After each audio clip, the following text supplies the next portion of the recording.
Imagination is the beginning of the creative process. You need to imagine something from nothing, meaning you need to start putting together energy at the mental level that will later become materialized and become fact in the world of the body. So it all starts with imagination.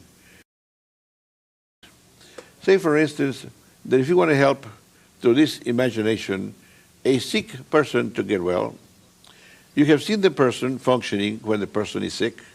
You know and you have seen x-rays of what the problem is and so forth. Well, you enter this dimension and you visualize first, of course, with your left brain hemisphere, the impression you made with the sense of sight. You saw the blueprint or the x-ray. You saw the person in person, and you have that impression in your left brain hemisphere. Then once you get into the right brain hemisphere function, you make an impression from the left to the right, transfer it, and here now you can modify it. Modify that impression in the direction of the patient getting well. Visualize it here now.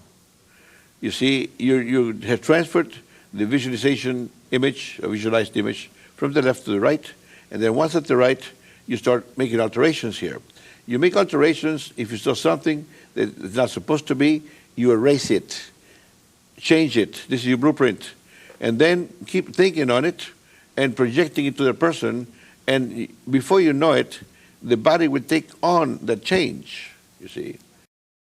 There's a project that was conducted with the cardiac patients, heart patients. Two groups were selected. Both groups were given conventional type of medication that they know they needed, but group number 2 was being helped by 7 clairvoyants. At the end of the project, the same applications of medical applications of conventional medication to both groups. Group number 1 improved 54%, and group number 2 improved 93%. So the researchers are saying there's something going on, that these clairvoyants did help these patients become better through the use of imagination. They did not touch the patient. They were not in the environment of the patient. They were at a distance, but they were imagining these changes taking place. You can do it for yourself. You can imagine your own body on your so-called mental screen of your mind. You can put on your mental screen anybody, including yourself. That's where your eyes are rolled up slightly 20 degrees higher from the horizontal point of view, or horizon type of concept that we have, 20 degrees higher, and that is the area of the mental screen. Now, anything you want to correct, you place it there. Anything you want to perceive, you expect it to appear on your mental screen. Now, this is the mental screen area that we use from the right brain hemisphere. But notice one thing. We need to consider time, the time factor. When you consider the time factor, when your consciousness or your human intelligence, your awareness, your soul, your spirit, call it whatever you want, is operated from the left brain hemisphere, then time as we know it, the past is behind us, the present is where we stand, and the future is ahead of you. You're walking from the past to the present, and you walk towards the future. See? Now, when human intelligence, your awareness, your consciousness, your soul or spirit, call it what you want, is operated from the right brain hemisphere, then time is different. It's as though human intelligence has gotten out of the physical dimension and observing physics from a mental point of view.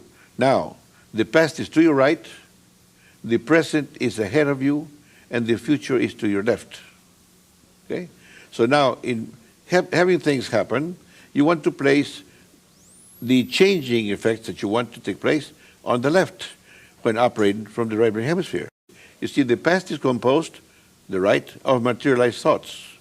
The present, the future, is composed or is a place where mental projects are being materialized. The process of materializing thoughts as the present. Now, the future to your left, let's say thoughts, concepts, let's say, have been conceived. This is where we have conceived our ideas. It's composed of conceived thoughts, but not yet materialized. That means they're waiting to become materialized on the left.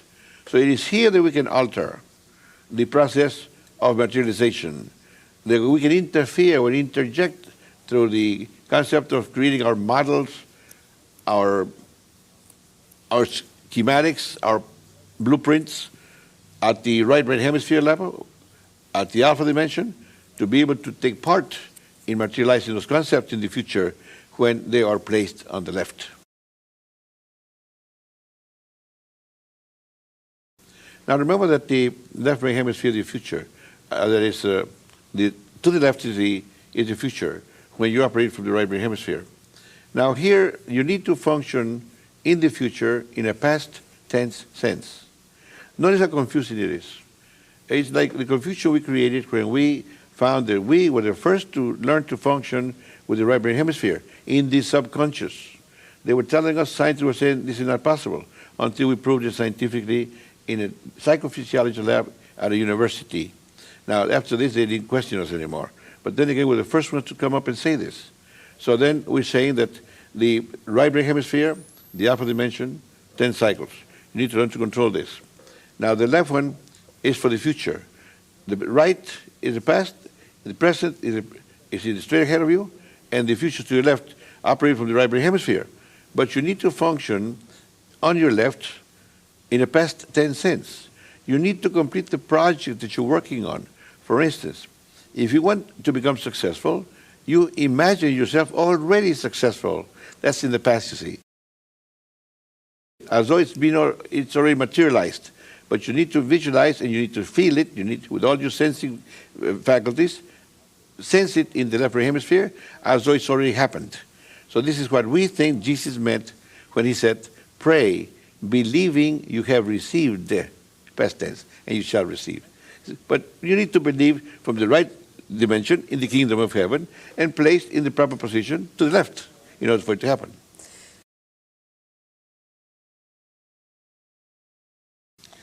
Well, remember that cancer is a problem of the immune system, as AIDS now is found to be. Any health problem is a problem of the immune system, a weakening of the immune system, or the confused situation of the immune system. Now, the immune system gets weaker and confused when we are not agreeing with what we're doing in the outer world, when you're contradicting yourself. You say, smoking hurts, I'll smoke anyhow. And this is a confusion of your consciousness that guides the immune system, that keeps it strong, and starts separating your consciousness from strengthening your immune system, because you're doing the opposite of what you say is wrong. And every time you do something that's wrong, that's called the guilt complex. The guilt complex is the worst stressor that hurts the immune system the most. So here we have a person with cancer means a person who has a weak immune system or a confused immune system. So we need to straighten out the problem of the immune system before the patient can be healed. If not, even if the patient is a doctor, he's going to die just as dead as anybody else. So they need to work on the immune system. Now, what can we do and how can we function to be able to strengthen the immune system? Use your mind. You can use your mind and that dimension to strengthen your immune system with immune system strengthening exercises. There are such a thing to strengthen the immune system, and by so doing, you're helping your medical people to use what they know to quickly solve the problem. The right brain hemisphere functions from within the deeper levels to the outer dimensions, and the right one from the outer to the inner dimensions, which means the right brain hemisphere solves problems by attraction, and the left brain hemisphere solves problems by repulsion. So they meet along the way. So medical doctors are using the repulsion type, bring things into order by force means, by applying physical means to correct the problem, mind from within to make the arrangements to accept what the doctor is doing. And you solve the problem a lot faster. When the patient just throws himself at the doctor, see what you can do for me, that's a bad patient. When the patient says, doctor, you do whatever you know, and I'll do whatever I know, and just get the problem done, that's a better patient. Well, the first medical doctor, the first oncologist that came through our work and learned our system has become very famous in that area. Now he's teaching other medical doctors around the world how to use mind, visualization, imagination, and the alpha dimension to strengthen the immune system to help doctors solve the problems a lot faster. This doctor who has taught this, he says a very highly successful rate when the person accepts their manner of treatment. But a lot of people, since this has been brought up and blown up so much, so highly, that they're afraid that this very simple technique is just losing their time. They want radiation, they want chemotherapy, they will be burned up, they want the real thing, they say. But the real thing is working from within, not from without. But they don't understand this. And because of this, they sometimes fail to continue the simple mind training exercises to strengthen the immune system and end up using chemotherapy and radiation therapy, and before you know it, they're gone.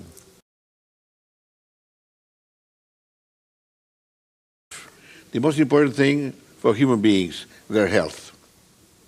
You have a healthy person, this person can be successful in anything.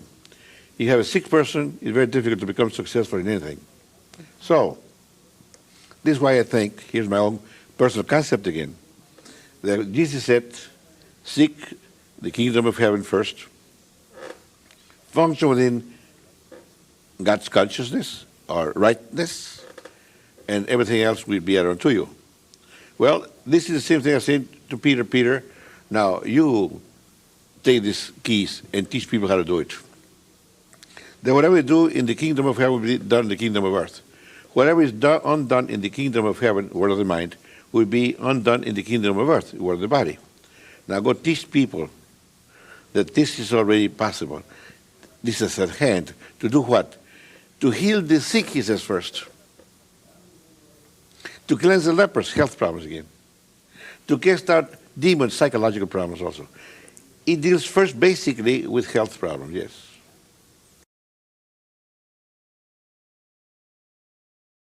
In the mental dimension, there's no limits. Limits are placed because of laws of physics. Mind can do anything. It's the body that is not capable of doing what the mind is capable of doing. Now, why I think that since the starting of the whole thing, I believe that humanity is moving in the wrong direction because they're limited to using only the left brain hemisphere when God, whatever we call God, gave us two brain hemispheres to use. The right one, which is the most valuable one, along with the left one. And 90% of people are using